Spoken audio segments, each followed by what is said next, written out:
नमस्कार दोस्तों, आपके अपने YouTube चैनल स्टडी विद राज में आप सभी का स्वागत है। दोस्तों, जैसा कि आप सभी को पता होगा कि इस टाइम मेरे चैनल पर जो है मैथ के टेस्ट भी चल रहे हैं और प्रीवियस ईयर के पेपर हल करवाए जा रहे हैं। तो यहाँ पर देखिए 2 पेपर अभी तक हल करवाए जा चुके हैं, यानी कि प्रीवियस ईयर 2017 का पेपर हल करवाया जा चुका है और प्रीवियस ईयर 2016 का पेपर, यानी कि इसका जो 16 का है 2 सेट है हमारे पास, तो उसमें से फर्स्ट सेट हम हल करवा चुके हैं और 1-2 दिन में आप लोगों को उसका सेकंड सेट भी हल करवा दिया जाएगा।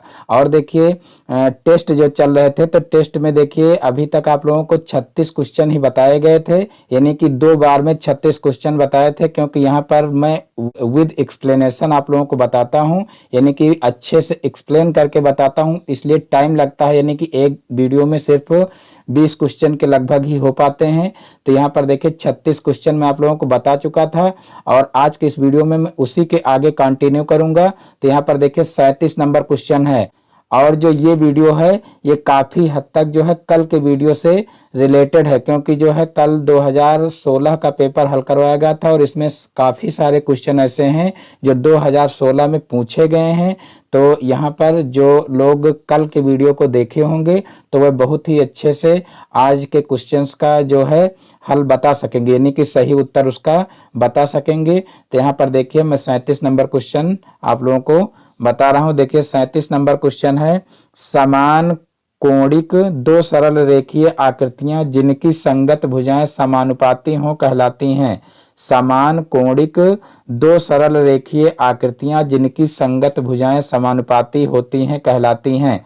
तो देखिए मैं आप लोगों को सबसे पहले बताना चाहूंगा कि सर्वांग सम और समरूप में अंतर अच्छे से समझ लीजिए, क्योंकि आप लोग जो है चैट में लगे रहते हो, लेकिन जो एक विशेष बात कोई बताई जाती है उसको उस टाइम ध्यान नहीं देते हो और फिर वही बाद में जो है कंफ्यूजन बना रह जाता है और फिर कभी भविष्य में वो चीज सीख नहीं पाते हो। तो देखिए सर्वांग सम और समरूप में बहुत ज्यादा अंतर है और इस अंतर को अभी से आप लोग समझ लीजिए, यानी कि दोनों में काफी डिफरेंस है और उस डिफरेंस को आपको अच्छे से समझ लेना है।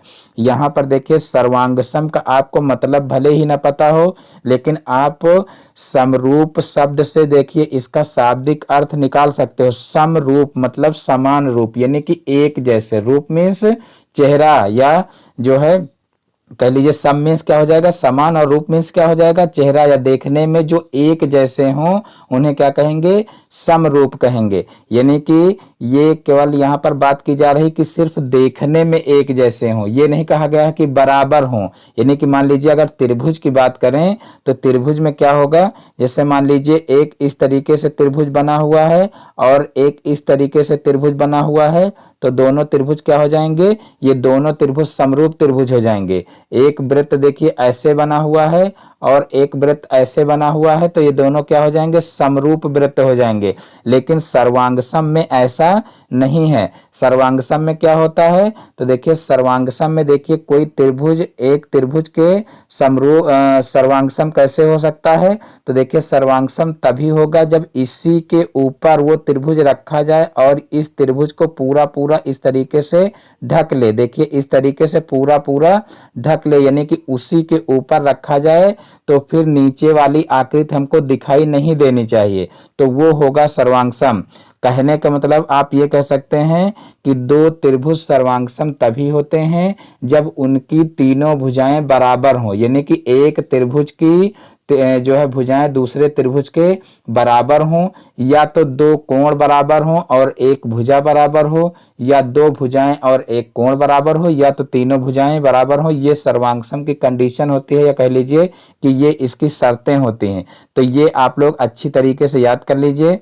तो सर्वांगसम की जो शर्तें हैं वो क्या हो जाएंगी, या तो 2 कोण एक भुजा बराबर हो, या एक कोण 2 भुजा बराबर हो, या तो तीनों भुजाएं बराबर हों। और समरूप का मतलब क्या होता है, जो देखने में एक जैसे हों तो वो समरूप हो जाते हैं। यहां पर बात करते हैं, देखिए समान कोणिक 2 सरल रेखीय आकृतियां जिनकी संगत भुजाएं समानुपाती हों वो कहलाती हैं। तो देखिए वो क्या कहलाती हैं, तो इसका ऑप्शन आप लोगों को बताना है, सर्वांगसम, अध्यारोपण, समरूप, इनमें से कोई नहीं।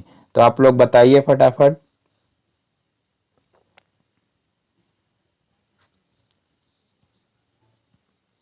तो देखिए इसका जो सा ऑप्शन है वो बिल्कुल राइट आंसर हो जाएगा। समरूप, देखिए समरूप की एक कंडीशन होती है कि समरूप त्रिभुज की संगत भुजाएं एक दूसरे के समानुपाती होती हैं, ये कल के ही वीडियो में मैं बता चुका हूं। और उसके बाद फिर देखिए नेक्स्ट क्वेश्चन है √2, √4, देखिए .4 है, फिर √0.2 है में परिमेय संख्या है। तो देखिए परिमेय संख्याएं कभी पॉइंट में होती हैं, लेकिन जब देखिए पॉइंट में जो है पॉइंट के बाद संख्याएं जो है क्लियर हों, यानी कि जैसे पॉइंट के बाद जैसे 2.1 लिखा है तब ये परिमेय संख्या होगी, 2 लिखा है तब परिमेय संख्या होगी। लेकिन जब मान लीजिए कि इस तरीके से डॉट डॉट डॉट इसके बाद लगा हुआ तो वो परिमेय संख्या नहीं होगी, यानी कि संख्या पूरी पूरी विभाजित हो जाए तब समझ लीजिए कि वो परिमेय संख्या होगी, अन्यथा नहीं होगी। लेकिन यहाँ पर देखिए हमको परिमेय संख्या छांटनी है इन संख्याओं में से, तो आप लोग छांट करके बताइए। देखिए पहला ऑप्शन है √4, दूसरा ऑप्शन है √2, यहाँ पर है फिर तीसरा ऑप्शन .4 है रूट के अंदर, फिर .2 है रूट के अंदर। तो देखिए इसका जो ऑप्शन है वो सही हो जाएगा √4। फिर देखिए नेक्स्ट क्वेश्चन है 33.328 में अंक 2 का स्थानीय मान होगा। पुनः एक बार क्वेश्चन को पढ़ लेते हैं। 33.328 में अंक 2 का स्थानीय मान होगा। तो देखिए आप लोगों को जो है पॉइंट के बाद स्थानीय मान हो सकता ना आता हो, तो यहाँ पर क्लियर कर लीजिए कि कैसे इसको निकालना है। उससे पहले जिन लोगों को आता है वो लोग ऑप्शन सुन लें और आंसर दें, उसके बाद मैं आप लोगों को बता रहा हूं। तो देखिए पहला पॉइंट है इसका, ये पहला ऑप्शन है, कह लीजिए 20, दूसरा ऑप्शन है 2, तीसरा ऑप्शन है 0.02 और चौथा ऑप्शन है 0.2।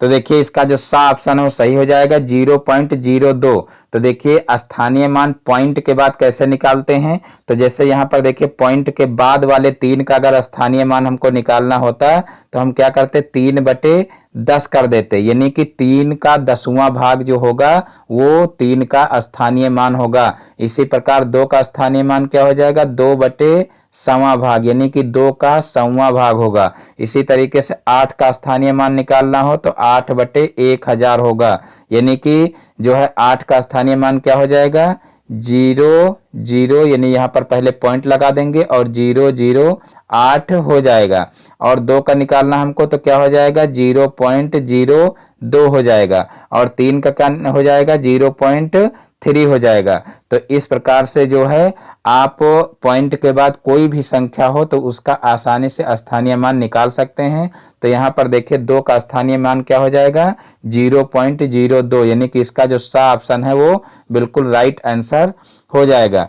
देखिए आप लोग क्वेश्चंस को अच्छे से समझ लीजिए और उसका जो आंसर है वो भी आप लोग अच्छे से सुन लीजिए, क्योंकि कुछ लोग बोर होने लगते हैं, क्योंकि मैं ज़्यादा समझाने के चक्कर में पड़ जाता हूं जिससे आप लोगों को समझ में आ जाए और भविष्य में उसको कभी भूले ना। लेकिन कुछ लोग जो है बोर होने लगते हैं कि सर जल्दी जल्दी पढ़ाइए। तो देखिए जल्दी पढ़ाने का कोई मतलब नहीं, पूरा वीडियो खत्म हो जाए और आपको कोई चीज का पता ना हो पाए तो उससे भी कोई मतलब नहीं है। इसलिए आप लोग आराम से पढ़िए, यानी कि 1 घंटे या आधे घंटे का टाइम बर्बाद करिए तो कम से कम उसमें 2-4 क्वेश्चन आपको सीखने को तो मिलें। तो इसलिए आप लोग अच्छे से सुनिए और जो है कभी बोरियत ना महसूस करिया करिए, यानी कि जो है ये नहीं कि कोई चीज अच्छे से समझाई जा रही तो आप ये सोचिए कि ये टाइम वेस्ट हो रहा। टाइम वेस्ट नहीं हो रहा, देखिए समझना जरूरी है। और जब समझोगे नहीं, केवल आप क्वेश्चन जो है ऐसे जो है आप देखते चले गए, सिर्फ आपको जो है सही ऑप्शन बता दिया गया, तो उससे कोई मतलब निकलने वाला नहीं है। क्योंकि काफ़ी सारे स्टूडेंट होंगे यहाँ पर जो सिर्फ गेस करके जो है आंसर बता देते होंगे, तो उससे कोई जो है मतलब नहीं है। देखिए गेस हमेशा सही नहीं होता, हो सकता है यहाँ पर आपका गेस सही हो जाए, लेकिन गेस हमेशा सही नहीं होता है। लेकिन वही क्वेश्चन जब आपको जो है लगाना पता हो जाएगा, आपके नॉलेज में हो जाएगा, तो उसको आप जो है हमेशा के लिए कर सकते हैं और जो है उसको पेपर में भी आ जाएगा, तो आप उसका सही ऑप्शन ही चुनेंगे, फिर वहां पर आपको गेस नहीं करना पड़ेगा। तो यहाँ पर देखिए हम नेक्स्ट क्वेश्चन देखते हैं। नेक्स्ट क्वेश्चन है, देखिए 2x की पावर, देखिए 2 की पावर x प्लस 1 है, सॉरी 2 की पावर x प्लस 1 बराबर 16, तो x का मान होगा 2 की पावर x प्लस 1 बराबर 16, तो x का मान होगा, यानी कि यहाँ की 2 की पावर में x प्लस 1 दिया हुआ है और बराबर 16 दिया हुआ है, तो यहाँ हम क्या करेंगे, यहाँ पर इसको इस रूप में लिख लेंगे। देखिए 2 की पावर x प्लस 1 दिया हुआ है और यहाँ पर देखिए बराबर में क्या दिया हुआ, 16 दिया हुआ, तो 16 को भी हम 2 की पावर में लिख लेंगे। तो देखिए 2 दूना 4 दूनी 8 दूनी 16, यानी कि 2 की पावर कितना हो जाएगा, 4 हो जाएगा। अब यहाँ हम क्या करेंगे, यहाँ पर हम घातों की तुलना कर देंगे, यानी कि देखिए बेस समान है तो हम क्या करेंगे, यहाँ पर घातों की तुलना कर देंगे। तो घातों की तुलना करने पर क्या होगा, x प्लस 1 बराबर 4 हो जाएगा। यहाँ पर x प्लस 1 बराबर 4 हो जाएगा, तो x बराबर क्या हो जाएगा, 4 माइनस का 1 हो जाएगा। और देखिए 4 में से 1 घटाओगे तो कितना हो जाएगा, 3 हो जाएगा। तो इस प्रकार से x की वैल्यू 3 निकल आएगी। तो यहाँ पर देखिए इसका जो बा ऑप्शन है वो बिल्कुल राइट आंसर हो जाएगा। और उसके बाद फिर देखते हैं नेक्स्ट क्वेश्चन। तो यहाँ पर देखिए नेक्स्ट क्वेश्चन है 1/8 माइनस 3/8 प्लस 2/8 और फिर भागे 1/4 का 1/2 का मान होगा, यानी कि इसका मान क्या होगा। देखिए कोई कोई क्वेश्चन आप लोगों को हम बताने का मौका भी नहीं देते हैं और जो है समझाने लगते हैं। तो देखिए बीच में जितनी देर में हम समझाते हैं तो जिन लोगों को आता है वो ना समझें भले ही, उसका आप लोग फटाफट आंसर दे दिया करें, और जिन लोगों को नहीं आता है तो वो अच्छे से समझ लिया करें, यानी कि गेस करने से फिर कोई मतलब नहीं है। और जिन लोगों को आता है तो फट से जो है उसका सही आंसर जो है हल करके दिया करें। तो यहाँ पर देखिए 41 नंबर का क्वेश्चन है, 1/8 माइनस 3/8 प्लस 2/8 भागे 1/4 का 1/2 का मान होगा। तो देखिए यहाँ पर इसको कैसे हल करना है, तो यहाँ पर देखिए पहले का को हल करते हैं, यानी कि बॉडमॉस रूल के हिसाब से चलेंगे। तो सबसे पहले क्या हल करेंगे, यहाँ पर ब्रैकेट है नहीं तो ऑफ को हल करेंगे, यानी कि का को हल करेंगे। तो यहाँ पर का मतलब गुणा होता है, तो इतने को अगर हल करेंगे तो कितना हो जाएगा, ये हो जाएगा। देखिए 1 का 1 से गुणा करेंगे तो 1 हो जाएगा, और 4 का 2 से गुणा करेंगे तो कितना हो जाएगा, 4 दूना 8 हो जाएगा। और फिर देखिए दूसरे नंबर पर किसको हल करेंगे, भाग को हल करेंगे। तो देखिए भाग को हल करेंगे तो यहाँ पर देखिए अब इसको हल करेंगे, यानी कि 2/8 को, और यहाँ पर 1/8 हो जाएगा। तो इस 1/8 को बीच में देखिए भाग का चिन्ह है, उसको गुणे के चिन्ह में चेंज करके 8/1 कर लेंगे। तो यहाँ पर देखिए 8 से 8 कैंसिल हो जाएगा, तो कितना आ जाएगा, 2 आ जाएगा। तो यहाँ पर देखिए अब यहाँ पर इतने में देखिए कितना बचा, केवल जो है इतने को हल करके 2 बचा। अब 2 बचा तो अब क्या करेंगे, यहाँ पर प्लस प्लस जोड़ देंगे और उसमें से माइनस वाला घटा देंगे।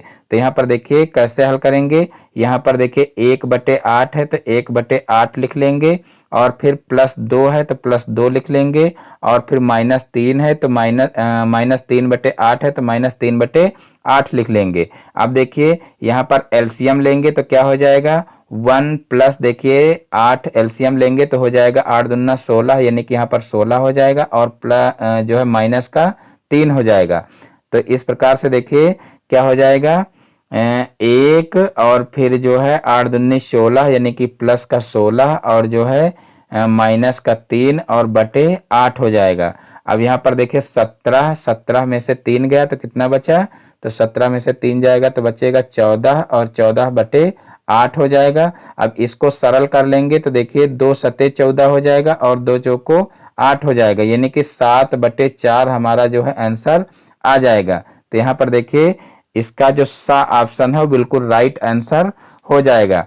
देखिए इसका जो ऑप्शन नंबर है इसमें दा दिया हुआ है सही है, लेकिन देखिए दा किसी भी तरीके से आंसर नहीं आ रहा, तो इसका जो सा ऑप्शन है वही सही होगा।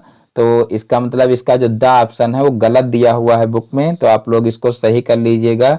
जिन लोगों के पास पवन की बुक है तो उसमें देखिए इसका दा ऑप्शन सही है। बाकी आप लोग भी इसको हल करके बताना कि इसका आंसर कितना आएगा, क्योंकि आप लोग भी मतलब भर की पढ़ाई कर चुके हो, यानी कि क्वालिफिकेशन में लगभग लगभग हमारे बराबर ही पहुंचने वाले हो। तो इसलिए जो है आप लोग भी इसको हल करके और जो है जरूर बताइए कि इसका आंसर कितना आएगा। फिर देखिए नेक्स्ट क्वेश्चन है कि एक त्रिभुज की भुजाएं 2 सेंटीमीटर, 3 सेंटीमीटर, 5 सेंटीमीटर हैं तो त्रिभुज होगा। एक त्रिभुज की भुजाएं 2 सेंटीमीटर, 3 सेंटीमीटर, 5 सेंटीमीटर हैं तो त्रिभुज होगा। बहुत ही आसान क्वेश्चन है, आप लोग फटाफट इसका आंसर बताइए। समकोण त्रिभुज, अधिक कोण त्रिभुज, विषमबाहु त्रिभुज, त्रिभुज संभव नहीं है।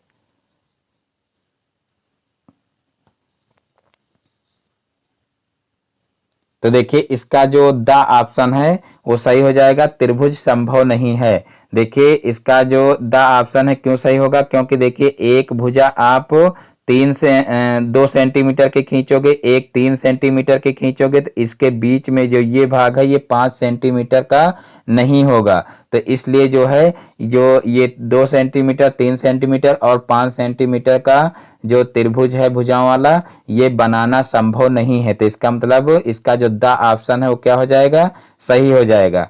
फिर देखिए नेक्स्ट क्वेश्चन है, यहाँ पर और एक तरीके से बना सकते हो, जैसे 5 सेंटीमीटर का इस तरीके से खींचे, उसके बाद फिर यहाँ पर 2 सेंटीमीटर का खींचे और यहाँ पर 3 सेंटीमीटर का इस तरीके से खींचोगे तो जो है यहाँ पर त्रिभुज नहीं बनेगा। क्योंकि आप लोग इस तरीके से देख सकते हो, देखिए ये 5 सेंटीमीटर की रेखा है और अगर इस तरीके से करोगे, इतना भी करोगे तब भी जो है कुछ ना कुछ एक्स्ट्रा हो जाएगा, यानी कि दोनों की नाप एक्स्ट्रा हो जाएगी। जबकि यहाँ पर 2 और 3 को जोड़ोगे तो 5 के बराबर ही होगा। यानी कि इस तरीके से आपका त्रिभुज अगर बनाओगे तो दूसरी भुजा भी मिला करके इसी पर आ जाएगी, यानी कि दोनों भुजाओं को जोड़ करके और पहली भुजा के बराबर हो जाएगी। तो इस प्रकार से यहाँ पर देखिए 2 और 3 को जोड़ेंगे तब भी 5 आता है और यहाँ पर दूसरी भुजा 5 हो जाएगी।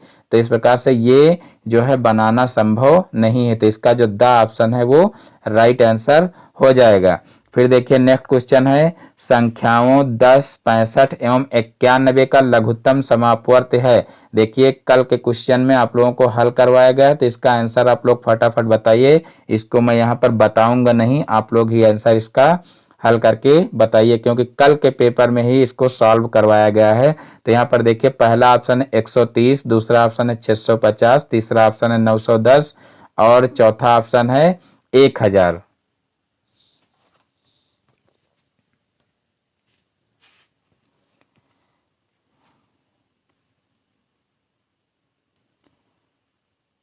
तो देखिए इसका जो सा ऑप्शन है बिल्कुल राइट आंसर हो जाएगा, 910 इसका राइट आंसर हो जाएगा। फिर देखिए नेक्स्ट क्वेश्चन है, दो असमान परिमेय संख्याओं के बीच परिमेय संख्याएं होती हैं। दो असमान परिमेय संख्याओं के बीच परिमेय संख्याएं होती हैं। ये भी देखिए कल के पेपर में ही यानी कि 2016 के पेपर में ही हल करवाया गया। बहुत ही आसान क्वेश्चन है, आप लोग फटाफट इसका आंसर बताइए और इसको रट भी लीजिए। ये भी मैंने बताया था क्योंकि ये कई बार परीक्षाओं में पूछा गया है, तो ये आपकी परीक्षा में आ सकता है फिर, तो इसलिए आप लोग इसको रट लीजिए। देखिए पहला ऑप्शन है 10, दूसरा ऑप्शन है 20, तीसरा ऑप्शन है 111 और चौथा ऑप्शन है अनंत। तो देखिए इसका जो द ऑप्शन है वो बिल्कुल राइट आंसर हो जाएगा, अनंत। दो असमान परिमेय संख्याओं के बीच परिमेय संख्याएं अनंत खींची जा सकती हैं या अनंत होती हैं कह लीजिए।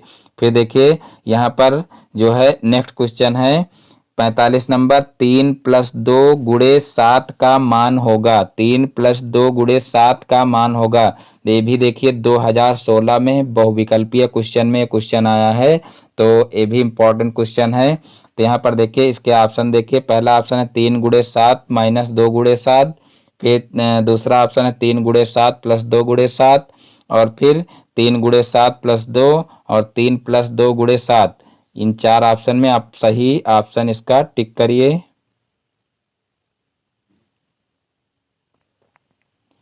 तो देखिए इसका जो बा ऑप्शन है बिल्कुल राइट आंसर हो जाएगा। अभी कल के पेपर में ही इसको सॉल्व करवाया गया है, तो इसका जो बा ऑप्शन है वो सही हो जाएगा, क्योंकि ये जोड़ पर गुणा का वितरण नियम हो जाएगा। जोड़ पर गुणा का वितरण नियम हो जाएगा और उसके जो है सहायता से ये इतना हो जाएगा। अब देखते हैं next question.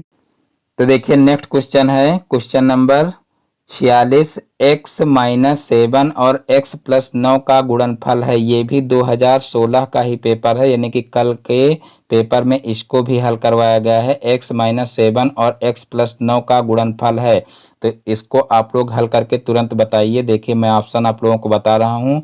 X square minus 16 x minus 63, फिर x square plus 16 x minus 63, और फिर x square plus 2x minus 63, और फिर x square minus 2x plus 63। तो इसका सही ऑप्शन आप लोग बताइए।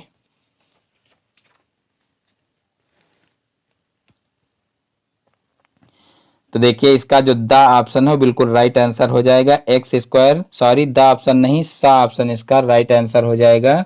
X square plus 2x minus 63, x square plus 2x minus 63 इसका जो है सही आंसर हो जाएगा।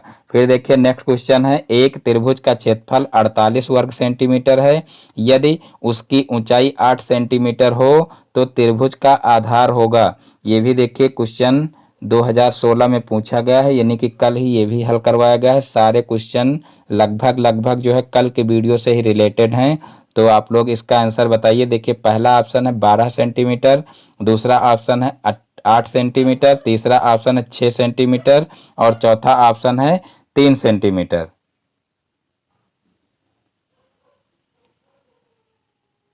तो देखिए इसका जो आ ऑप्शन है बिल्कुल राइट ऑप्शन हो जाएगा, यानी कि 12 सेंटीमीटर इसका सही आंसर हो जाएगा। फिर देखते हैं नेक्स्ट क्वेश्चन, परिमेय संख्या -4/9 से छोटी परिमेय संख्या है। परिमेय संख्या -4/9 से छोटी परिमेय संख्या है। तो देखिए ये क्वेश्चन भी देख लीजिए, 2016 का ही है, लेकिन जो है ये कल के वीडियो में बताया नहीं गया है, क्योंकि ये देखिए सेकंड सेट का है। यहाँ पर देखिए दिया हुआ है सेकंड सेट, तो यहाँ पर देखिए सेकंड सेट का है, तो इसलिए ये अभी नहीं बताया गया, क्योंकि कल के वीडियो में हमने जो है 2016 का जो है फर्स्ट सेट बताया है, और जो है सेकंड सेट मैं आप लोगों को 1-2 दिन में बता दूंगा। तो यहाँ पर देखिए ये सेकंड सेट का है, इसलिए अभी कल के वीडियो में ये क्वेश्चन नहीं बताया गया। फिर भी आप लोगों को अगर आता हो तो इसका जवाब जरूर दीजिए। तो देखिए परिमेय संख्या -4/9 से छोटी परिमेय संख्या है। तो देखिए पहले ऑप्शन आप लोग सुन लीजिए, -1/9, फिर दूसरा ऑप्शन है 0.2/9, और फिर 4/9, और फिर है चौथा ऑप्शन -7/9।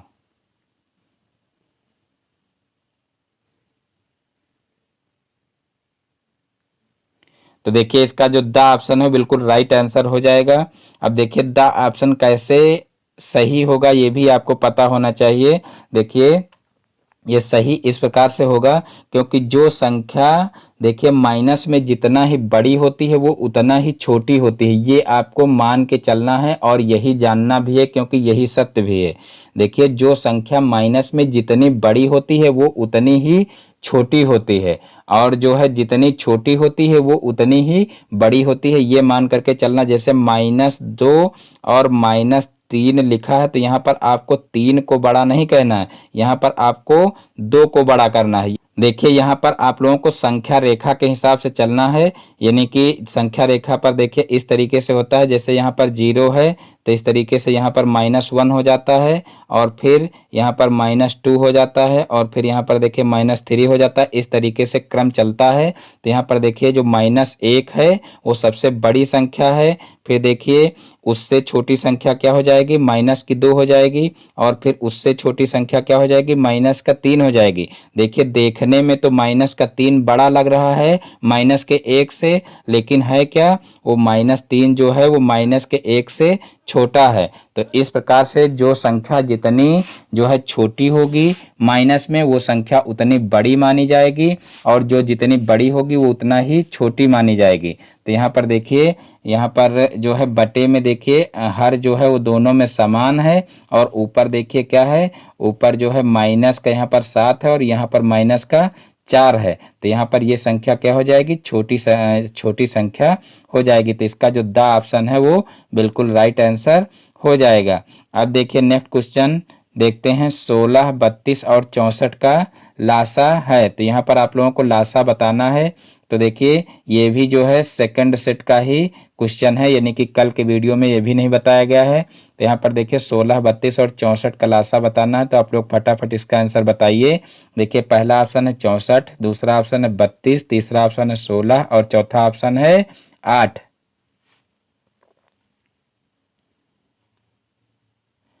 तो देखिए इसका जो ऑप्शन है सही हो जाएगा 64।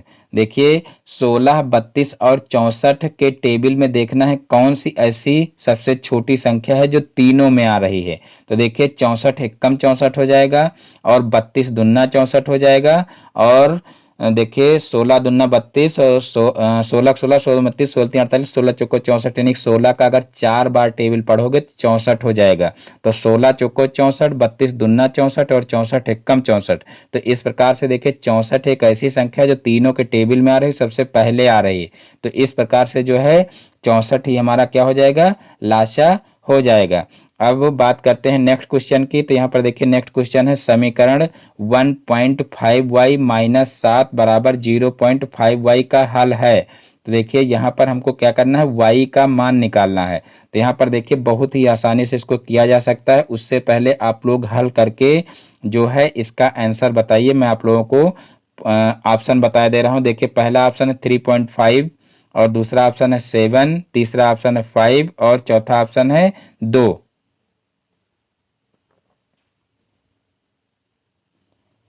तो देखिए इसका जो बा ऑप्शन है बिल्कुल राइट आंसर हो जाएगा। देखिए कैसे इसको करेंगे, यहाँ पर देखिए इसको इधर ही रखेंगे और 7 को इधर भेज देंगे, यानी कि दूसरी तरफ। तो 7 हो जाएगा प्लस का और जो 0.5y है इसको इधर ले आएंगे तो ये हो जाएगा माइनस का।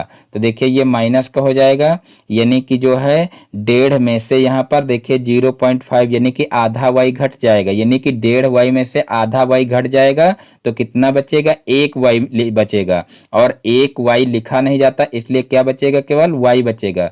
पुनः एक बार समझ लीजिए, देखिए इसको इधर ले आएंगे तो माइनस का देखिए आधा y लिखा हुआ है तो माइनस का आधा y हो जाएगा। और यहाँ पर देखिए क्या है, 1.5y है तो यहाँ पर देखिए 1.5 में से आधा अगर घट जाएगा तो 1 बचेगा। तो यहाँ पर 1y हम लिख लिए हैं और इस 7 को क्या करेंगे, इस 7 को इधर पक्षांतर करेंगे तो इधर ये माइनस का उधर जाएगा प्लस का हो जाएगा, यानी कि y बराबर 7 हो जाएगा। तो इसका जो बा ऑप्शन है वो बिल्कुल राइट आंसर हो जाएगा। अब देखते हैं नेक्स्ट क्वेश्चन।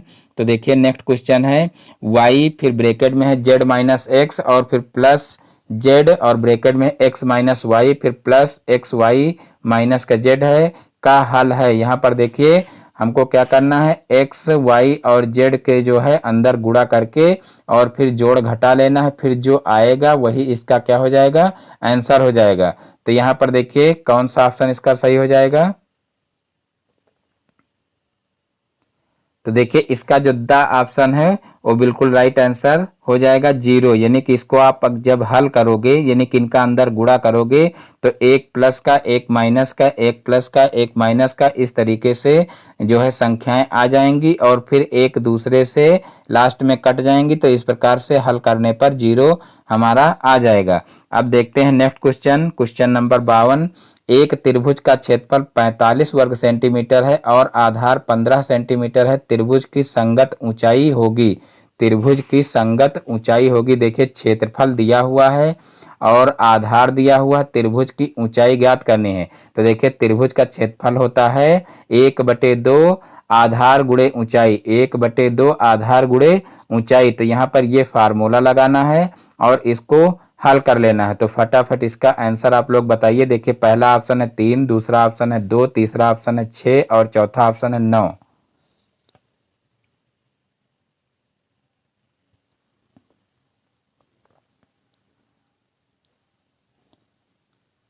तो देखिए इसका जो सा ऑप्शन है वो सही हो जाएगा 6 सेंटीमीटर, 6 सेंटीमीटर।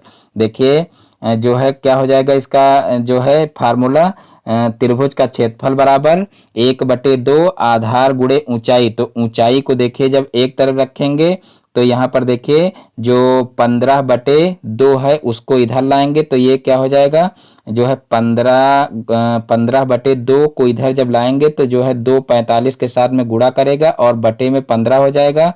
तो यहाँ पर देखिए क्या हो जाएगा, 15 तिया 45 यानी कि 2 × 3 हो जाएगा और 3 का 2 से गुणा करेंगे तो 6 आ जाएगा। तो इस प्रकार से 6 ही हमारा सही आंसर हो जाएगा। तो इस प्रकार से आज के सारे क्वेश्चन हो जाएंगे और ये अब जो टेस्ट वाला है यानी कि मैथ के जो पवन की बुक के जितने क्वेश्चन हो सारे के सारे क्वेश्चन हल हो चुके हैं। तो आज के वीडियो को मैं यहीं पर समाप्त करता हूं।